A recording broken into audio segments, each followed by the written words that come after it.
Durante la mayor parte del siglo pasado, el único objeto conocido fuera de Neptuno era Plutón, un pequeño planeta con un diámetro de apenas 2.300 kilómetros. De aspecto misterioso, extrañamente situado en el borde del sistema solar, Plutón fue, hasta 2006, considerado un planeta por derecho propio, pero perdió su condición de planeta y pasó a formar parte de la categoría de planetas enanos.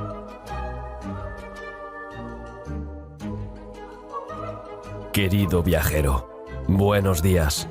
Hoy exploramos los confines del sistema solar para descubrir los misterios más increíbles más allá de Neptuno. Antes de partir hacia una nueva aventura, recuerda darle a me gusta al vídeo y suscribirte al canal para no perderte nada. Gracias y buen viaje. Tras el descubrimiento de Plutón en 1930, los científicos comenzaron a suponer que no era el objeto más lejano del sistema solar. En aquella época, ningún telescopio había sido capaz de detectar objetos tan pequeños a tal distancia, pero había muchas pruebas circunstanciales de la existencia de planetas enanos, asteroides, meteoritos, cometas y otros cuerpos celestes en los límites de nuestro sistema solar. Algunos científicos tenían sus propias ideas sobre lo que se escondía en esta lejana oscuridad. La mayoría de estas teorías se basaban en el movimiento de los cometas. El 30 de agosto de 1992 se descubrió el primer objeto del cinturón de Kuiper, el cinturón de asteroides situado más allá de Plutón. Se llamó 1992 QB1. Desde entonces, se han descubierto miles de objetos similares en el cinturón de Kuiper. Los astrónomos sugieren que el hipotético planeta 9 también podría estar escondido en esta zona. Resulta que los límites de nuestro sistema solar no terminan aquí. Hay otra formación, la nube de Oort. Los científicos creen que los objetos del cinturón de Kuiper y la nube de Oort son restos de la formación del sistema solar hace unos 4.600 millones de años. Conozcamos más sobre esta misteriosa y remota región del sistema solar y los secretos que puede albergar. Desde el siglo XX, los astrónomos estudian la región interior de nuestro sistema solar, pero aún hoy no se conoce con precisión lo que hay en su periferia. Esta misteriosa zona se ha convertido en una fuente de descubrimientos excepcionales para los científicos, ya que en las últimas décadas se han encontrado allí varios objetos espaciales. A medida que avanzaba la tecnología de exploración espacial, los astrónomos comenzaron a descubrir objetos transneptunianos. Los científicos pudieron mirar más allá de Neptuno y descubrir una serie de cuerpos del sistema solar en esta región hasta ahora desconocida. Se descubrió que los objetos transneptunianos orbitan alrededor de nuestra estrella a una distancia de más de 4.500 millones de kilómetros. Estos objetos forman el cinturón de Kuiper y más allá, la nube de Oort.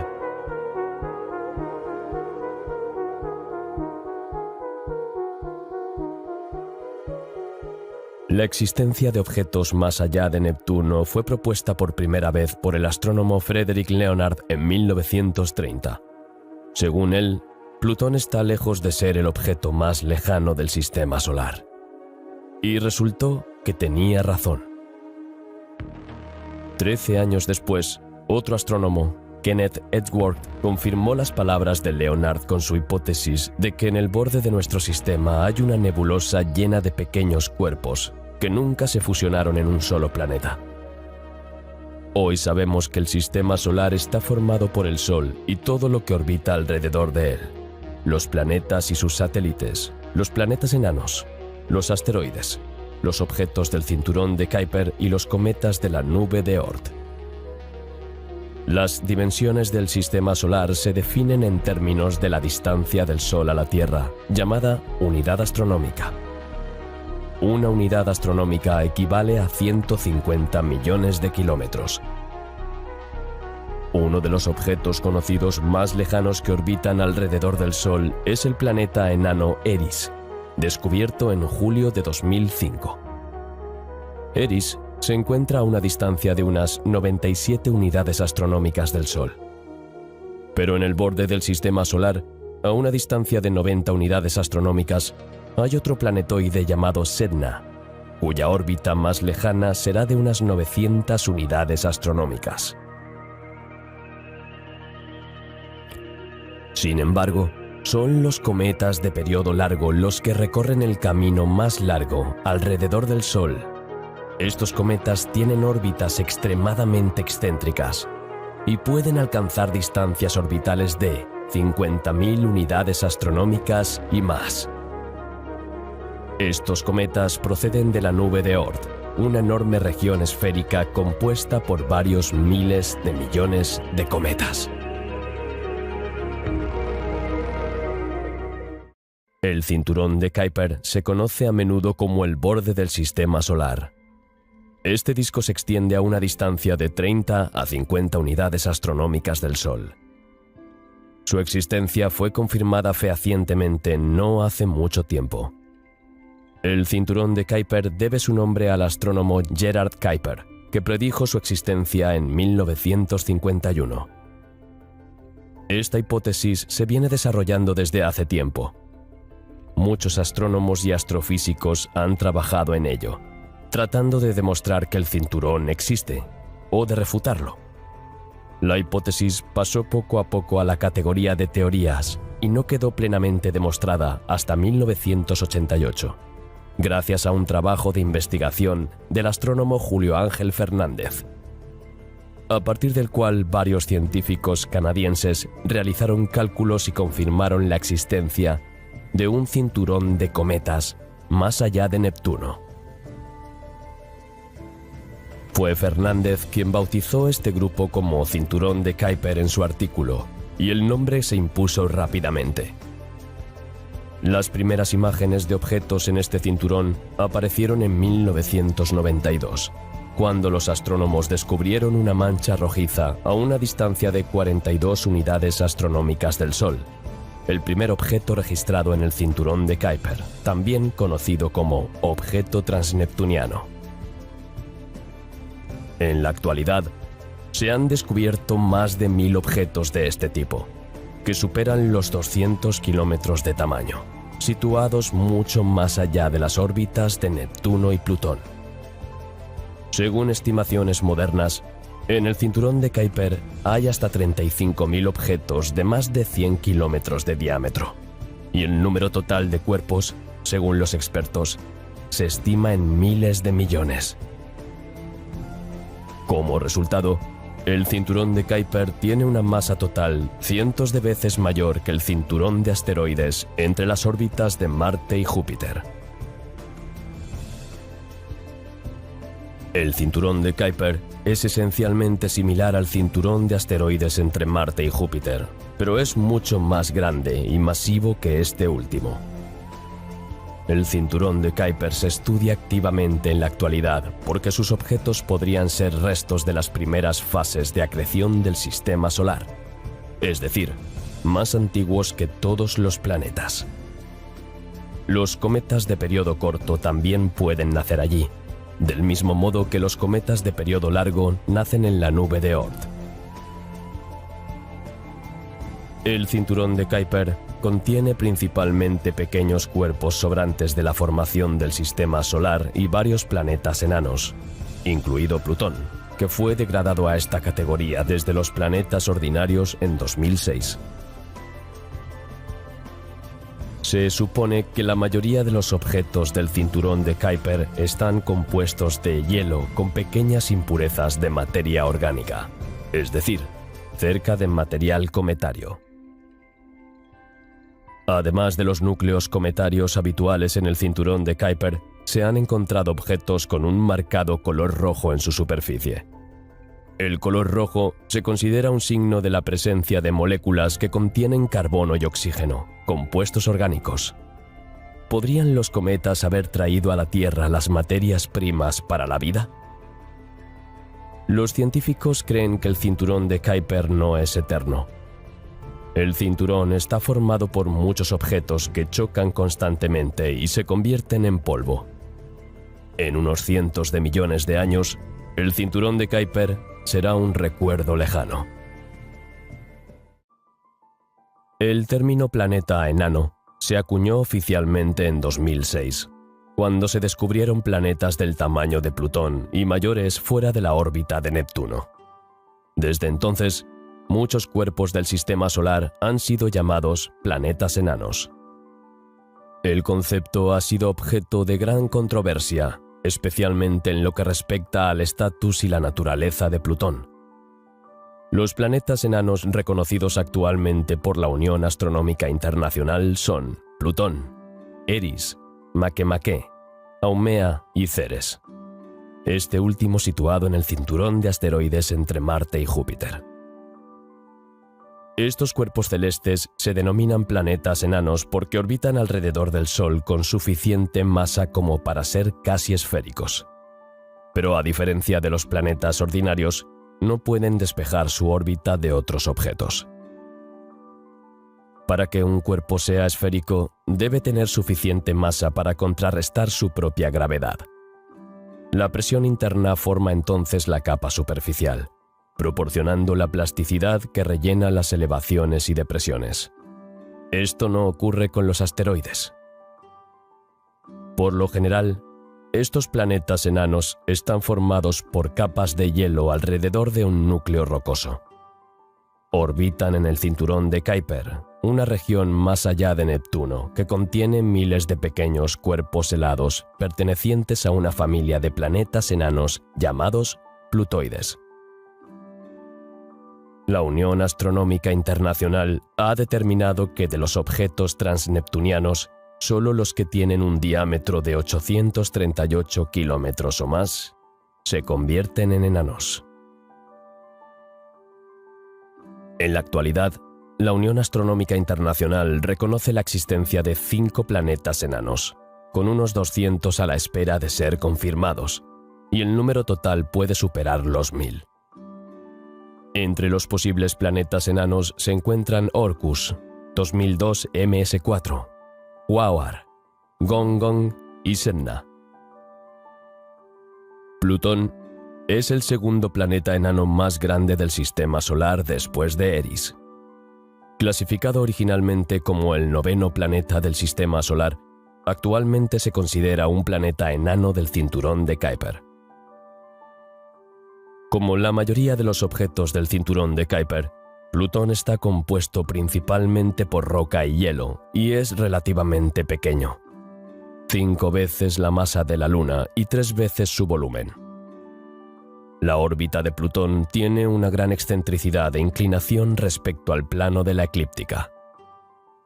Debido a la excentricidad de la órbita de Plutón, se acerca al Sol a una distancia de 29,6 unidades astronómicas. El sistema de Plutón está formado por 6 cuerpos gravitatorios: Plutón y Caronte, los 2 cuerpos principales, y 4 lunas mucho más pequeñas: Estigia, Nix, Kerberos e Hydra. Plutón y su luna Caronte forman un sistema binario y su baricentro se encuentra fuera de Plutón. Esto se debe a la relación entre las masas de ambos cuerpos, que es bastante grande, ya que la masa de Caronte es aproximadamente el 12% de la de Plutón. La composición de Plutón está representada por el hielo de agua. La superficie está cubierta por una costra de hielo. Hay crestas visibles, zonas claras y oscuras, y una cadena de cráteres. Con una masa de 1,305 por 1022 kilogramos, que equivale aproximadamente al 0,2 de la masa de la Tierra, Plutón es el segundo más masivo de los planetas enanos. Su atmósfera es una fina capa de nitrógeno, metano y monóxido de carbono que se evapora del hielo superficial. Las consideraciones termodinámicas dictan la siguiente composición de esta atmósfera: 99% de nitrógeno, algo menos del 1% de monóxido de carbono y 0,1% de metano. A medida que Plutón se aleja del Sol, su atmósfera se congela gradualmente y se deposita en la superficie. Cuando Plutón se acerca al Sol, la temperatura cerca de su superficie hace que el hielo se sublime y se convierta en gas. Esto crea un efecto antisolitario. Al igual que el sudor enfría el cuerpo al evaporarse de la superficie de la piel, la sublimación tiene un efecto refrigerante en la superficie de Plutón. Los científicos han calculado recientemente que la temperatura de la superficie de Plutón es de unos menos 230 grados Celsius. La órbita de Plutón está muy inclinada respecto a la eclíptica, más de 17 grados, y es muy excéntrica. Es muy diferente de las órbitas de los demás planetas del Sistema Solar, que son casi circulares y forman un pequeño ángulo con el plano de la eclíptica. La distancia media de Plutón al Sol es de 39 unidades astronómicas, pero debido a la elevada excentricidad de la órbita, esta distancia varía de 29 a 49 unidades astronómicas. La luz del Sol tarda unas 5 horas en llegar a Plutón, el mismo tiempo que tardan las ondas de radio en viajar desde la Tierra hasta una nave espacial cercana a Plutón. El planeta enano Plutón tiene 5 lunas. El más grande y cercano es Caronte. Fue encontrada en 1978 por James Christie, que estaba mirando fotografías antiguas. Las otras lunas están escondidas detrás: Estigia, Nix, Kerberos e Hydra.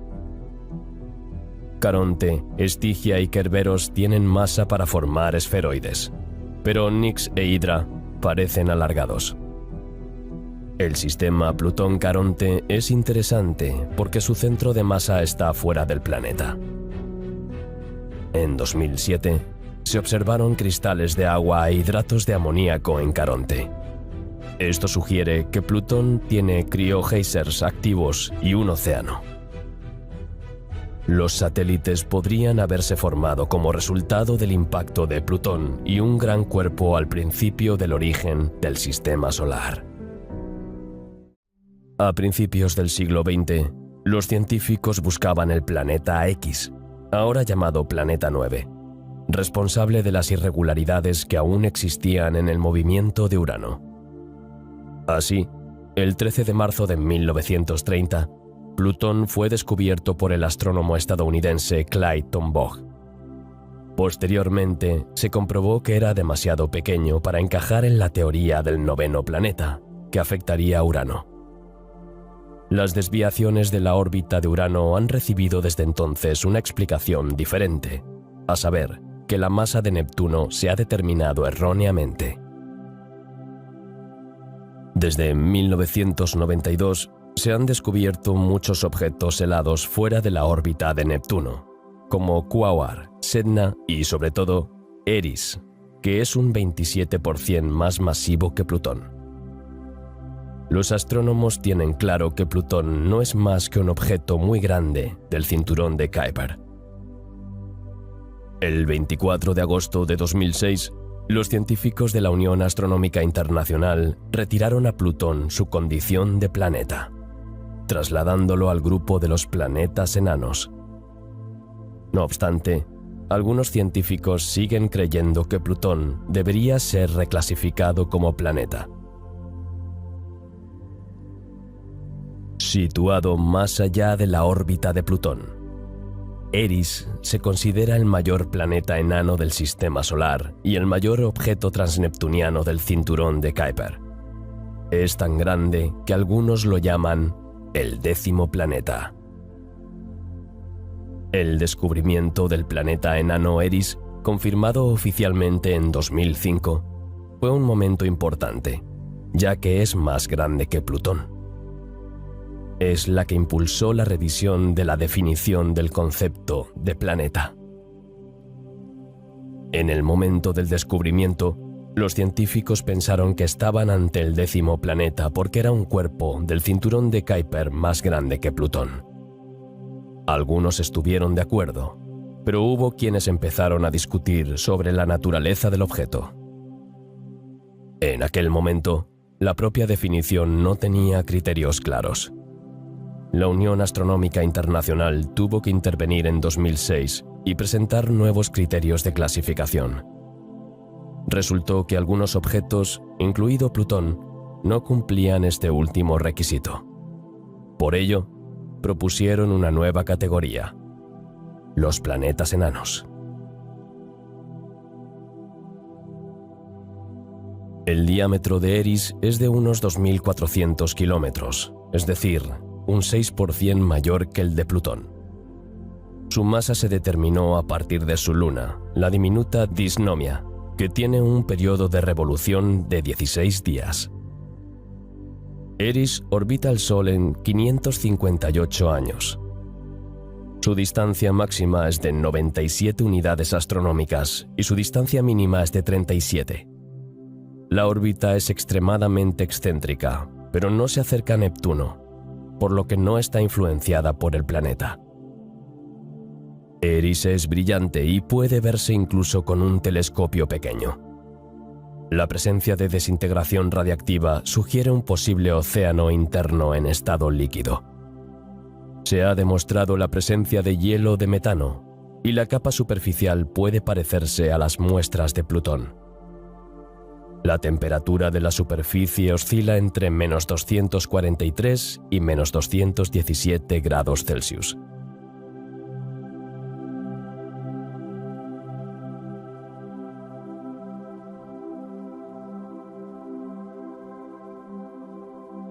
Designado originalmente como 2005 FY9, Makemake es el tercero de los planetas enanos más grandes, que fue descubierto el 31 de mayo de 2005 por el mismo equipo dirigido por Mike Brown en el Instituto Tecnológico de California, utilizando el telescopio espacial Spitzer.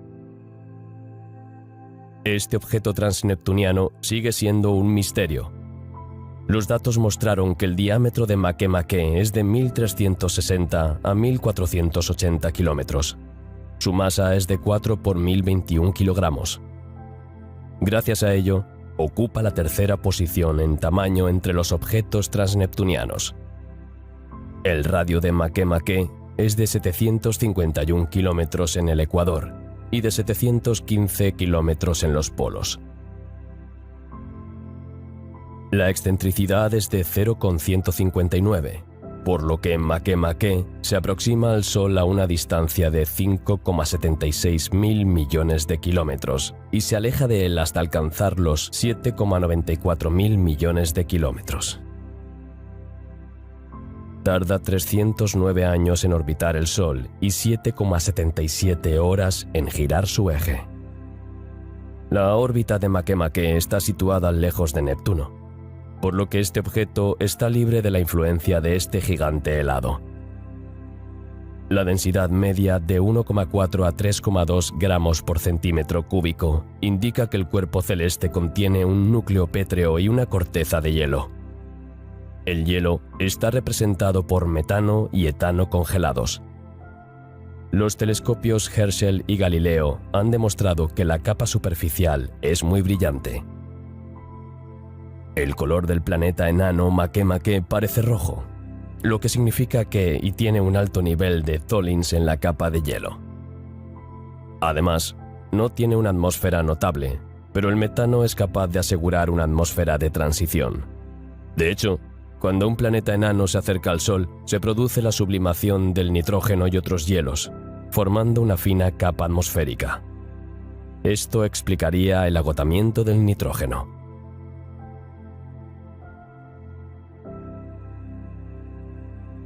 Haumea se diferencia de otros planetas no solo por su elongación, sino también por su alta densidad y albedo.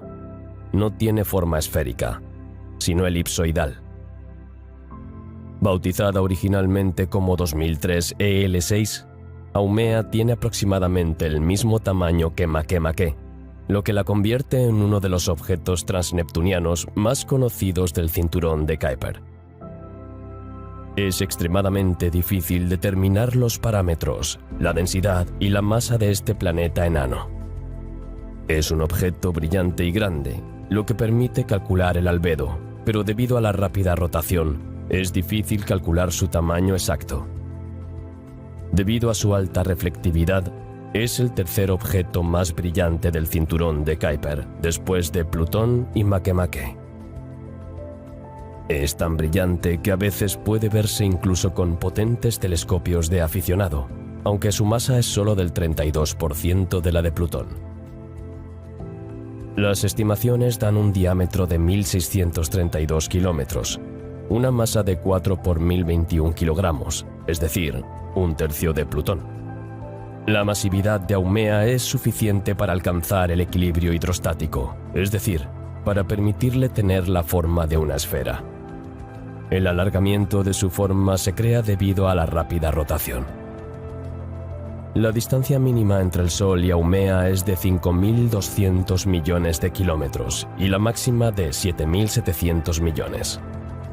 Completa una revolución en 284 días con una inclinación orbital de 28 grados y da una vuelta sobre sí mismo en 3,9 horas. Su densidad está entre 2,6 y 3,3 gramos por centímetro cúbico, que converge con nuestra Luna. En este caso, Haumea puede estar formada por minerales de silicato, como el olivino y el piroxeno. Podemos suponer que la mayor parte de la masa es de roca y con una fina corteza de hielo.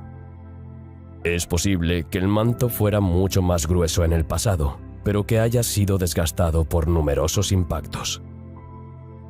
En una de sus caras se ha observado una gran zona de color rojo oscuro. Puede ser la cicatriz de un antiguo impacto que dejó restos de minerales y compuestos orgánicos.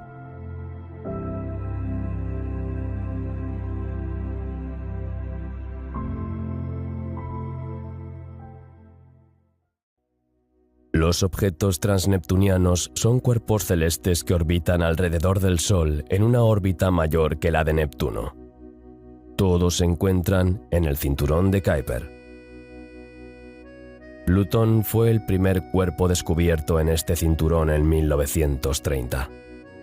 En 2012, el número de objetos transneptunianos en el sistema solar era ya de 1.400 y en 2021 de unos 3.000.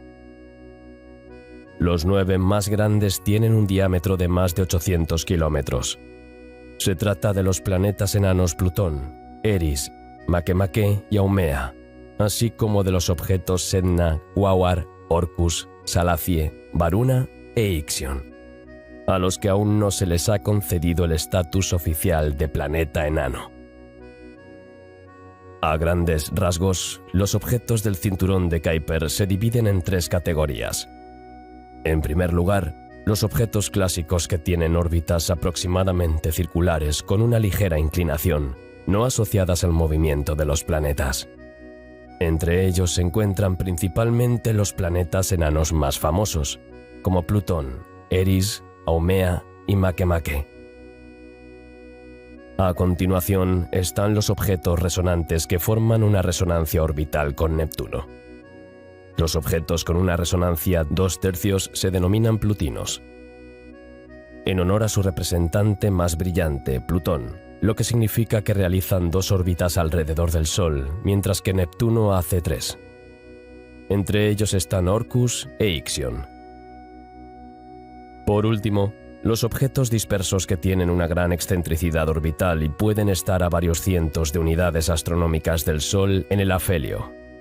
Se cree que estos objetos se acercaron hace tiempo a Neptuno, cuya influencia gravitatoria ha estirado sus órbitas. Un excelente ejemplo de este grupo es Sedna. Actualmente, Sedna se considera el objeto más lejano del cinturón de Kuiper.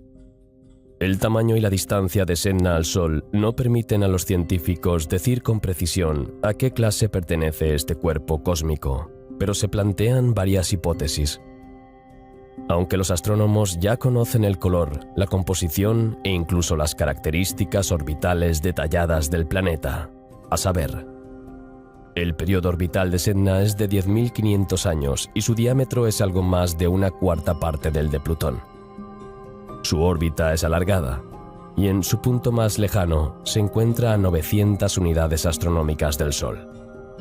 En comparación, el radio de la órbita de Plutón es de 38 unidades astronómicas. Sedna es bastante grande. Su diámetro fluctúa en torno a los 1.000 kilómetros, lo que lo convierte en el sexto objeto transneptuniano más grande. La composición de Sedna se ha calculado mediante una serie de estudios espectrográficos desde 3 telescopios en órbita. Es similar a las composiciones de otros planetas transneptunianos, cometas y satélites de gigantes gaseosos, y se encontraron signos de hielo de agua, así como hielos de materia orgánica congelada. Los astrofísicos estiman que la densidad final de Sedna es de 2 gramos por centímetro cúbico, comparable a la densidad de la sal común de cocina. Sedna es el objeto más atractivo para los astrónomos. De hecho, el misterio de su lejana órbita puede revelar los secretos de la historia de la formación del sistema solar, que ahora se construye principalmente sobre teorías. Además, la propia Sedna es un verdadero monumento arqueológico, ya que, debido a su aislamiento de otros objetos, ha conservado las propiedades inherentes al material original de nuestro sistema solar.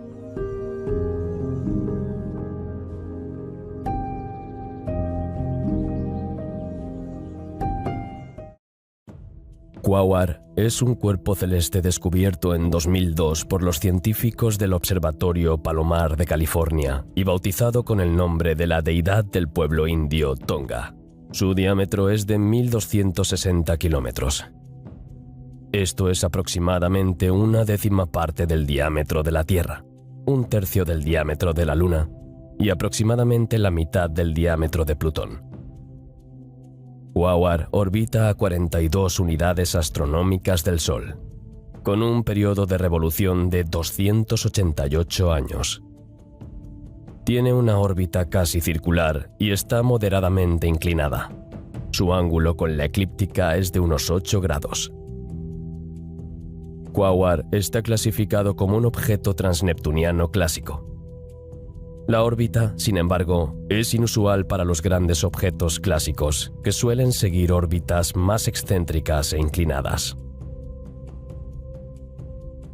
Aunque Orcus aún no ha sido clasificado oficialmente como planeta enano por la Unión Astronómica Internacional, muchos astrónomos coinciden en que cumple todos los requisitos y lo hará en el futuro.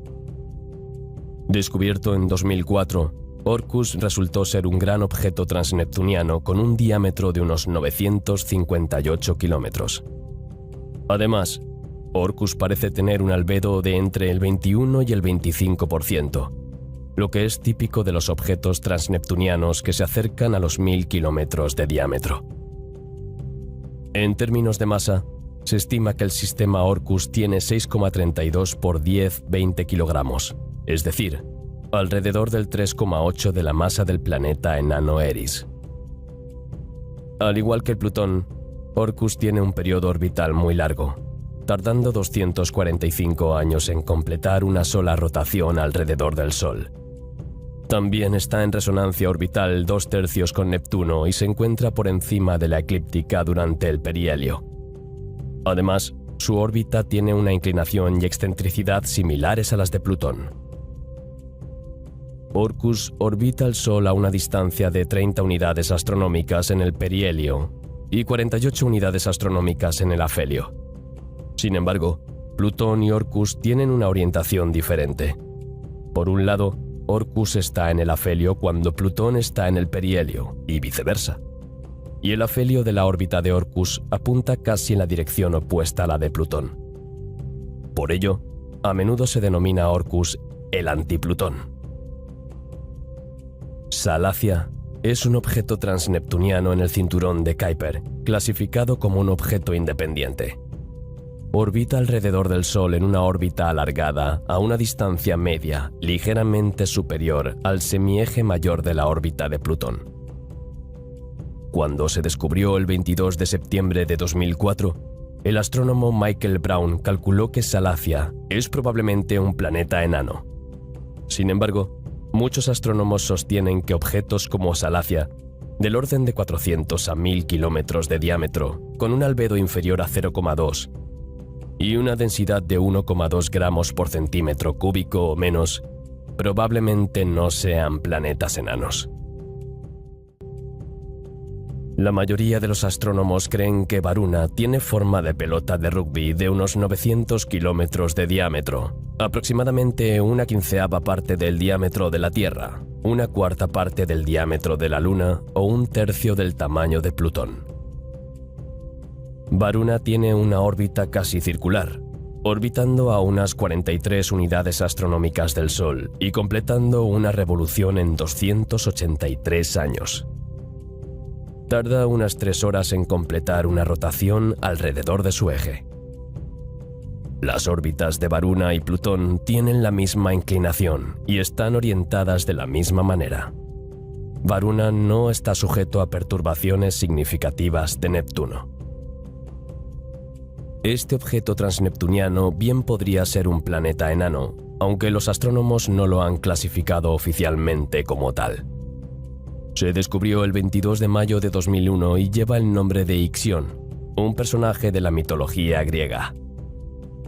Es uno de los mayores plutinos, es decir, un objeto transneptuniano con una órbita similar a la de Plutón. Al igual que Plutón, Ixión se encuentra en una resonancia orbital 2/3 con Neptuno. Los últimos resultados espectroscópicos indican que la superficie de Ixión está formada por una mezcla de carbono negro y de tolina, una sustancia orgánica más o menos nitrogenada, de color marrón rojizo, a veces violáceo, con una estructura poco conocida. El cinturón de Kuiper comienza un poco más allá de la órbita de Neptuno, a 30 unidades astronómicas del Sol, y termina a unas 50 unidades astronómicas del mismo. Pero hay una cosa sobre el cinturón de Kuiper que es un gran misterio. Al llegar a 50 unidades astronómicas, el cinturón se detiene. Termina repentinamente, algo que los astrónomos llaman el precipicio de Kuiper. Pero, ¿por qué este repentino cambio de ambiente? Este misterio puede responderse con varias hipótesis. Podría ser que el cinturón continúe, pero los objetos se vuelvan tan pequeños que no podamos verlos. Pero esta idea no es coherente con lo que sabemos sobre la formación del sistema solar. Por el contrario, debido a las complejas interacciones de las órbitas de los planetas exteriores, esperamos que los objetos comiencen a crecer de nuevo a esta distancia. Una idea más emocionante es que los objetos pueden haber sido atraídos por la atracción gravitatoria de un planeta aún desconocido. Dicho planeta, que sería el 9º del sistema solar, podría tener el tamaño de la Tierra o de Marte. La posible existencia de un planeta 9 a una distancia muy grande del Sol plantea, por tanto, la cuestión del número de planetas de nuestro sistema solar. Es muy posible que haya otros planetas a grandes distancias de nuestra estrella, por lo que sus perturbaciones en los objetos circundantes aún no se han notado. Desgraciadamente, es difícil ver algo desde tan lejos, así que el misterio aún no ha terminado. Más allá del cinturón de Kuiper se encuentra otra formación, llamada nube de Oort. La idea de una nube de este tipo fue planteada por primera vez por el astrónomo estonio Ernst Eppik en 1932, y luego desarrollada teóricamente por el astrofísico holandés Jan Oort en la década de 1950, que dio nombre a la nube. Que los cometas se originan en una envoltura esférica extendida de cuerpos helados en la periferia del sistema solar. Este enorme enjambre de objetos se llama ahora la nube de Oort. Se extiende en una esfera con un radio de 5.000 a 100.000 unidades astronómicas. La nube de Oort es una región hipotética situada a medio camino entre el Sol y la heliopausa, el límite donde el viento solar procedente de nuestro Sol es detenido por el medio interestelar. Los astrónomos creen que la existencia de la nube de Oort explica por qué algunos cometas tienen periodos orbitales extremadamente largos.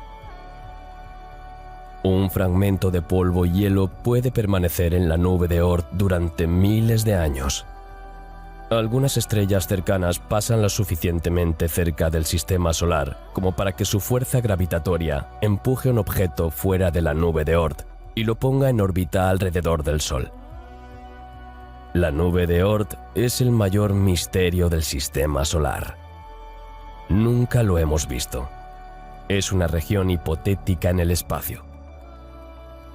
A diferencia del cinturón de Kuiper, podemos observar grandes objetos transneptunianos y sabemos dónde está. Pero la nube de Oort es muy enigmática. Se calcula que la nube de Oort se encuentra a más de 50.000 unidades astronómicas del Sol, es decir, a más de un año luz de distancia, o a un 25% de nuestro vecino estelar más cercano, Próxima Centauri.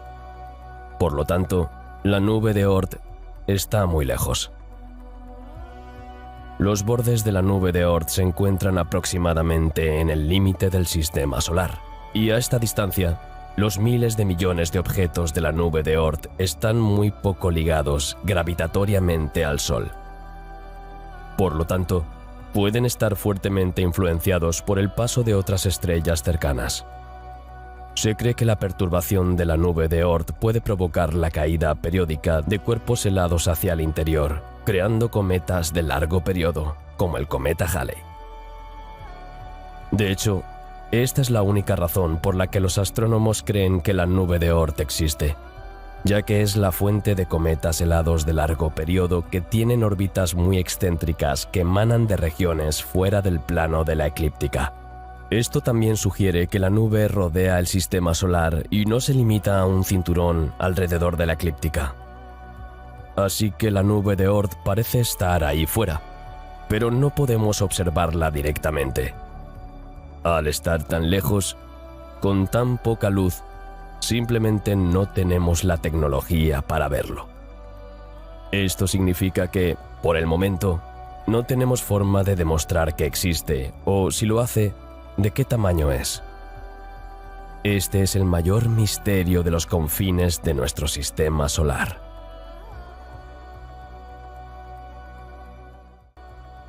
En 1950, el cosmogonista holandés Jan Oort, tras analizar la distribución de las órbitas de los cometas entonces conocidos, sugirió que los cometas de periodo largo se originan en una región en el borde del sistema solar, a una distancia de entre 20.000 y 200.000 unidades astronómicas.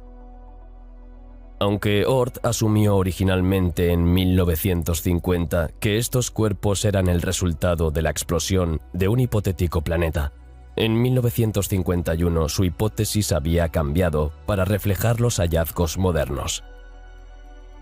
Lo más probable es que esta nube se haya formado a partir de un disco protoplanetario original de gas denso, que a su vez apareció cerca del todavía muy joven Sol al principio de la formación de nuestro sistema. Por tanto, esta nube podría tener ahora más de 4.500 millones de años. De hecho, la nube de Oort es una continuación del cinturón de Kuiper. Los objetos podrían haberse fusionado más cerca del Sol, pero debido a la atracción gravitatoria con los gigantes de gas, fueron expulsados a una distancia muy grande. De hecho, el proceso evolutivo de los planetas gigantes, especialmente Júpiter y Saturno, cuando alcanzan una masa suficientemente grande, crean perturbaciones gravitatorias que se vuelven tan fuertes que empiezan a expulsar masivamente planetesimales de las zonas más cercanas de sus órbitas. Esta nube, formada por millones de estos cuerpos helados, se denominó posteriormente nube de Oort. Se trata de un gigantesco depósito en el que se encuentran cuerpos cometarios que, bajo la influencia de estrellas que se acercan al Sol o de gigantes nubes de polvo gaseoso, cambian su órbita para caer en las regiones interiores de nuestro sistema solar. Un estudio realizado por científicos de la NASA ha demostrado que el enorme volumen de estos objetos es el resultado de un intercambio entre el Sol y las estrellas cercanas. Los modelos informáticos muestran que las mareas galácticas y estelares modifican las órbitas de los cometas, haciéndolas más circulares. Esta puede ser la razón por la que la nube de Oort tiene forma de esfera.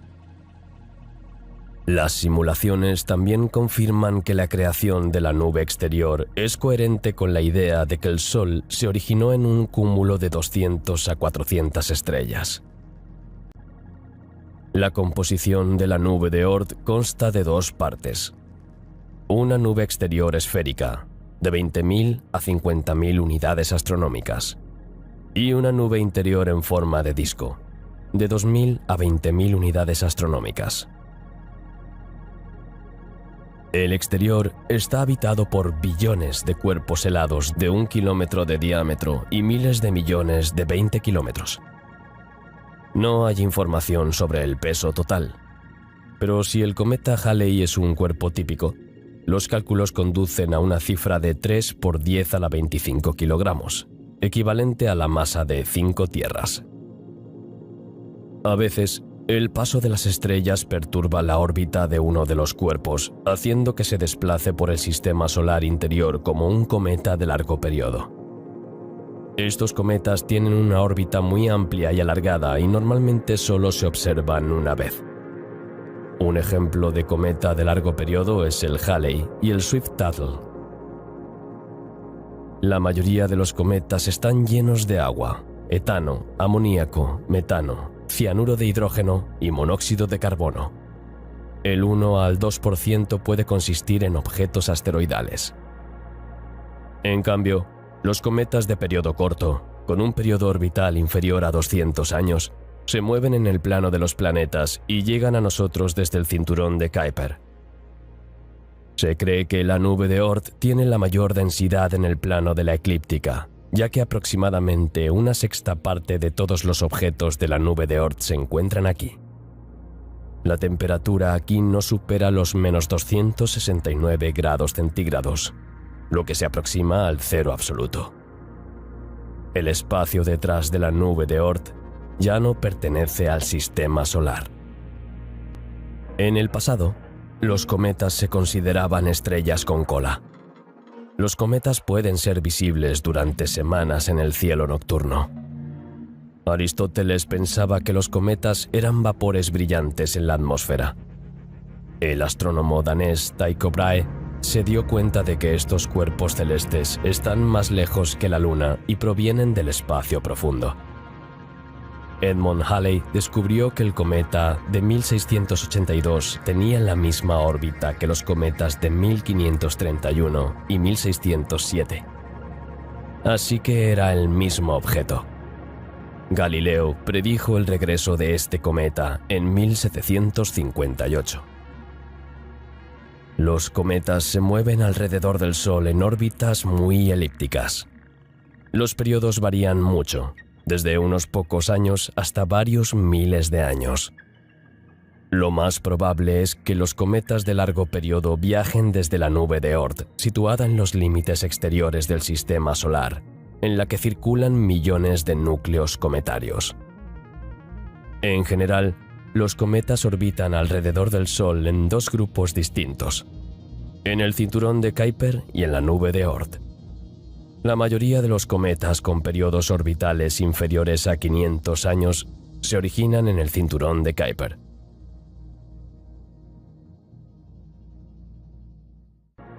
Estos cometas son pequeños cuerpos del sistema solar formados por trozos porosos de hielo mezclados con partículas de polvo de varios kilómetros de diámetro, sin forma específica. Su composición ha permanecido igual desde el nacimiento del sistema solar, lo que no tiene precio para la ciencia. Alrededor del Sol, en órbitas alargadas y con aspecto de objetos nebulosos, los cometas viajan en órbitas lejanas, donde permanecen invisibles, y al acercarse al Sol, el hielo comienza a fundirse bajo la influencia del calor solar. evaporándose y volatilizándose en el espacio interplanetario. Por ello, muchos cometas que pasan cerca del Sol adquieren un aspecto muy inusual.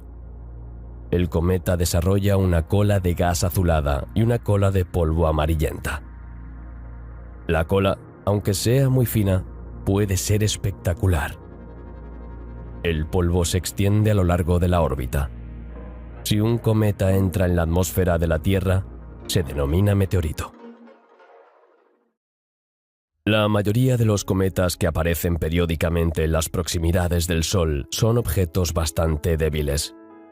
La excepción es el cometa Halley, que aparece ante nosotros como un objeto muy brillante casi siempre que vuelve al Sol. De hecho, los cometas más brillantes y espectaculares aparecen en el cielo de forma inesperada, muchos de ellos quizás acercándose al Sol por primera vez. En raras ocasiones, especialmente si el cometa se acerca demasiado al Sol, puede romperse en pedazos, que se observan entonces como cuerpos separados. Todos los cometas tienen una envoltura gaseosa brumosa, la cabellera o coma, que junto con el núcleo forma la cabeza de un cometa. Aunque el cometa esté cerca del Sol, su cabeza no parece ser más que un punto nebuloso. El detalle más notable de la mayoría de los cometas es la cola. Es más brillante cuando el cometa está cerca del perihelio de su órbita. Aquí, el flujo de calor procedente del Sol es particularmente fuerte, bajo cuya influencia los gases y el polvo escapan del cometa al espacio. Algunos cometas tienen dos colas.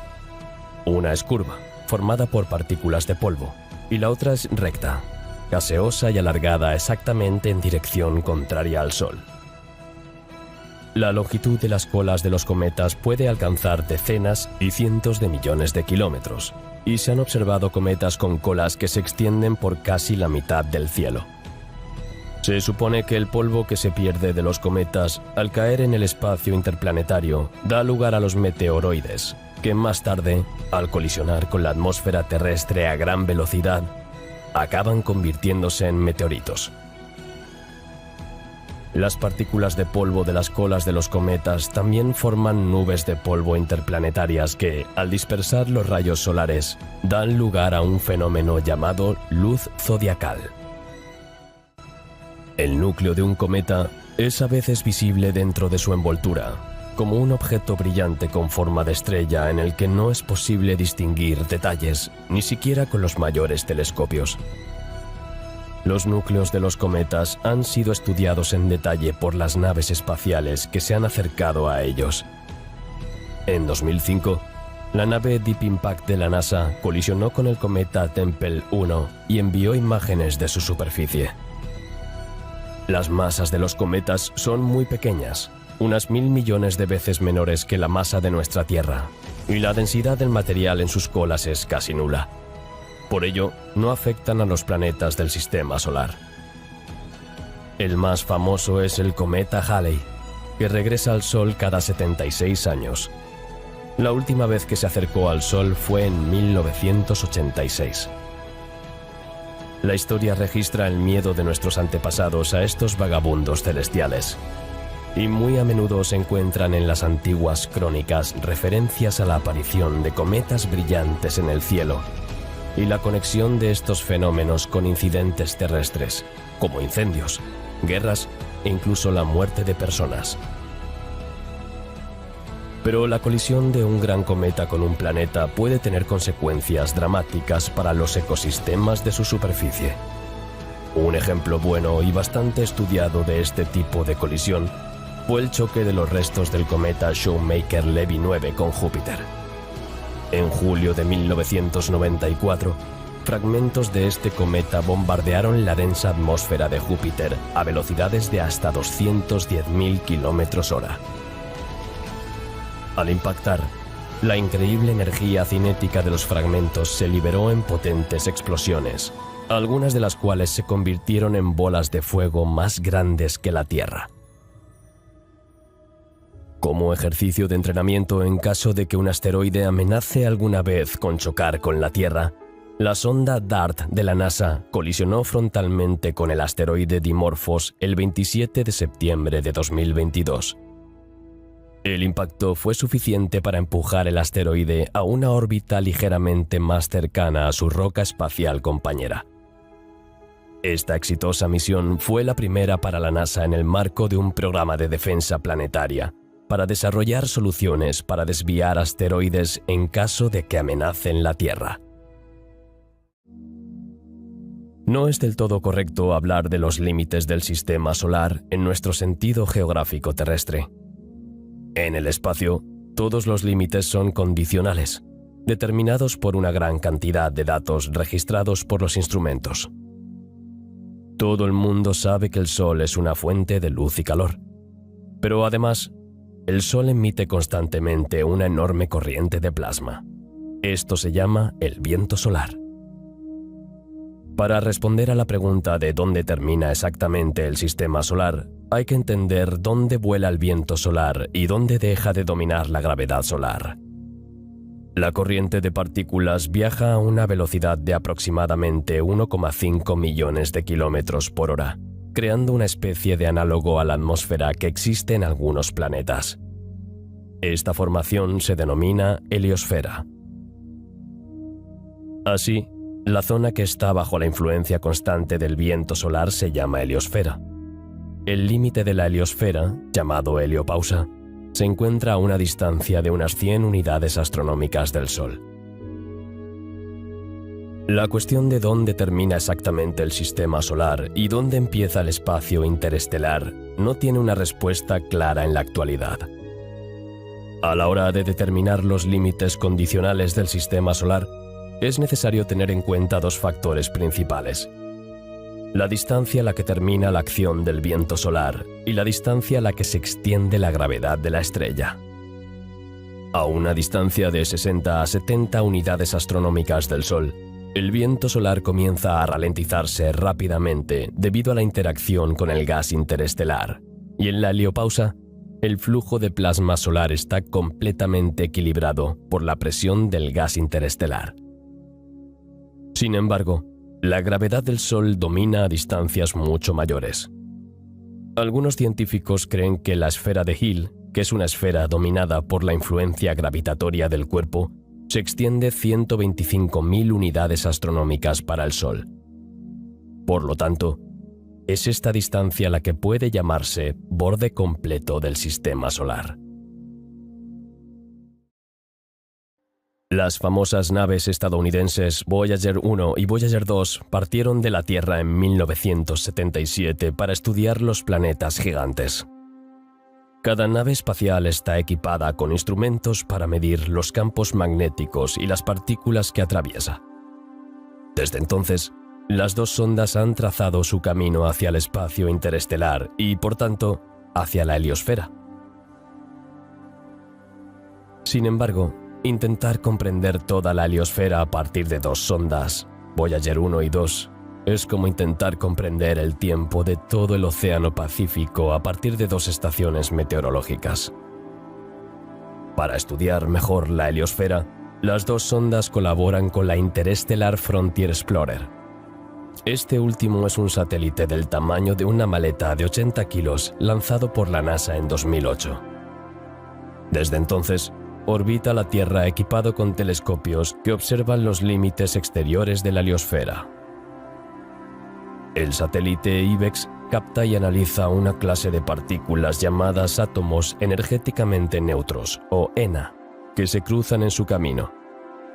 Estos átomos se forman donde chocan el medio interestelar y el viento solar. Algunos de los átomos regresan al centro del sistema solar y al satélite IBEX. Por lo tanto, al recoger muchos de estos átomos individuales, es posible crear una imagen de nuestra heliosfera desde el interior. En 2012, la Voyager 1 fue más allá de la heliosfera, y en diciembre de 2018, la sonda Voyager 2 hizo lo mismo. Pero a pesar de ello, los aparatos siguen enviando señales a la Tierra. Descubrieron que los rayos cósmicos fuera de la heliopausa son unas 3 veces más intensos que dentro de la heliosfera. Además de las misiones Voyager 1 y 2, otras naves espaciales también están operando en los límites del sistema solar, como Pioneer 10, Pioneer 11 y New Horizons. Estos vehículos también acabarán abandonando la heliosfera y entrando en el espacio interestelar, como hicieron los Voyager 1 y 2. En 2006, la NASA envió la sonda New Horizons, cuyo principal objetivo es estudiar el planeta enano Plutón y sus lunas. Llegó en 2015, mostrando por primera vez la superficie del antiguo noveno planeta. Ahora se dirige al final del cinturón de Kuiper para examinar sus objetos. En las misiones espaciales, todavía no hemos llegado a la nube de Oort. Es aún más lejos. Voyager 1 es la sonda más alejada de la Tierra, a 23.300 millones de kilómetros. Dada la aceleración actual, la nave, ahora en el espacio interestelar, tardaría otros 100 años en alcanzar la nube de Oort. Les seguirán Pioneer 10 y 11, Voyager 2 y New Horizons. Sin embargo, dada la limitada energía que les queda a las sondas, como máximo una década, no podrán transmitir más datos cuando lo alcancen. Así, la principal dificultad del estudio es la enorme distancia. Para cuando la sonda llegue, habrán pasado siglos. Por el momento, solo podemos fijarnos en los cometas que llegan. Un dato interesante es que, tras decenas de miles de años, las sondas se encontrarán con otras estrellas. Por ejemplo, las sondas Voyager 1 y Pioneer 11 se encontrarán con la estrella Próxima Centauri y Pioneer 10 y Voyager 2 con la pequeña enana roja Ross 248. En 2025, la NASA lanzará la sonda de cartografía y aceleración interestelar, o IMAP. Las cámaras que capturan átomos energéticamente neutros en el IMAP tienen una mayor resolución y son más sensibles que las cámaras del IBEX. A la hora de definir los límites del sistema solar, es necesario indicar lo que se puede considerar como su límite. Hasta la fecha, se han barajado 3 hipótesis. Según la primera hipótesis, el radio del sistema solar se considera hasta el final del afelio del planeta más lejano, que es Neptuno. En este caso, el radio de todo el sistema sería de 4.545 millones de kilómetros. En cuanto a la segunda hipótesis, los científicos consideran que el radio del sistema solar se define en el extremo del objeto observado más lejano, que actualmente es Sedna. En este caso, el radio de todo el sistema sería de 143.730 millones de kilómetros. Para simplificar los cálculos y comprender el tamaño del sistema solar, las medidas no deben tomarse en kilómetros, sino en unidades astronómicas. Una unidad astronómica igual a 150 millones de kilómetros, la distancia de la Tierra al Sol. En este caso, el radio de la órbita de Sedna es de 955 unidades astronómicas. Por último, según la tercera hipótesis, el radio del sistema solar se considera hasta el borde de la heliosfera. En este caso, el radio de todo el sistema sería de 90 unidades astronómicas. Utilizando nuevos datos, los especialistas han creado un mapa en 3D del sistema solar tras 13 años de trabajo. La medición del mapa 3D fue recogida por un satélite de investigación llamado Interstellar Boundary Explorer, que fue lanzado en 2008. Este satélite de investigación se comportó como un murciélago en una cueva, solo que en lugar de sonar o la voz de un animal, se utilizó el viento solar. Durante todo el ciclo de actividad solar, de 2009 a 2019, el dispositivo midió el flujo de partículas que lo arrastró hacia el espacio interestelar, y al mismo tiempo intentaba atrapar los átomos que regresaban al interior del sistema solar. Mucho más allá de la órbita de Neptuno, del orden de 60 unidades astronómicas, el viento solar choca con el plasma interestelar. Esta interacción no solo frena las partículas emitidas por el Sol, sino que también genera un flujo constante de átomos neutros de alta energía. Es más bien débil, pero se nota, y sobre todo, tiene un carácter estrictamente único. El viaje del viento solar desde la estrella hasta el campo heliosférico dura entre 2 y 6 años. Midiendo cuidadosamente la actividad solar y el flujo de átomos neutros de alta energía, los científicos han comparado estos dos flujos de partículas multidireccionales. Gracias a ello, fue posible elaborar por primera vez un mapa tridimensional del límite de la heliosfera. Así, el mapa 3D desarrollado reveló aún más datos sobre la heliosfera. En particular, la forma de la capa interior, en la que se encuentran el Sol y los planetas, se asemeja a una capa esférica.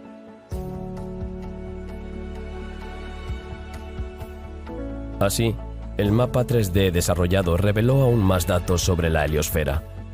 En particular, la forma de la capa interior, en la que se encuentran el Sol y los planetas, se asemeja a una capa esférica. Según los científicos, se extiende por unas 90 unidades astronómicas en todas las direcciones. También creen que la forma de la capa exterior es mucho menos simétrica. En efecto, en la dirección en la que el Sol en constante movimiento atraviesa el espacio, chocando con los rayos cósmicos, la heliosfera exterior se extiende por unas 110 unidades astronómicas, pero en la dirección opuesta es mucho más larga, al menos 350 unidades astronómicas. La falta de simetría se debe al movimiento del Sol a lo largo de la Vía Láctea.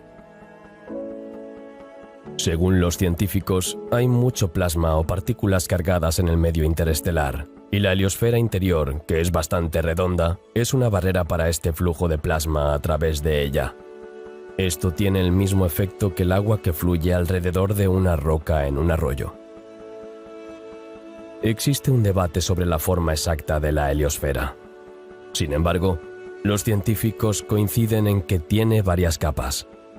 Veamos las capas de adentro hacia afuera.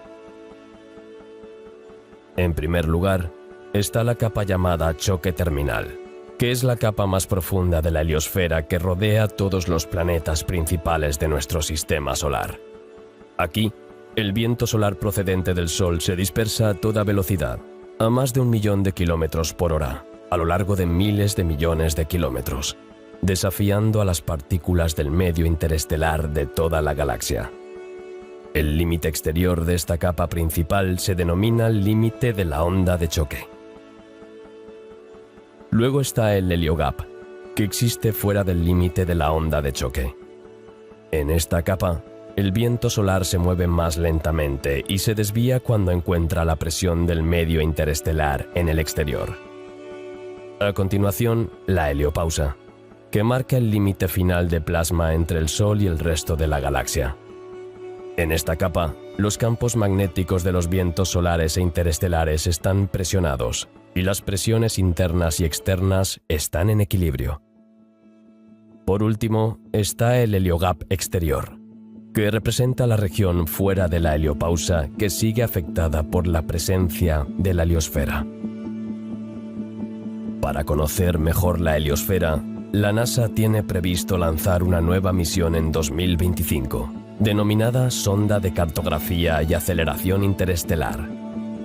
Los científicos esperan que esto les ayude a comprender mejor cómo interactúan los vientos solares y los rayos cósmicos en los bordes del sistema solar. Nuestro Sol es una estrella, como miles de millones de otras en el universo.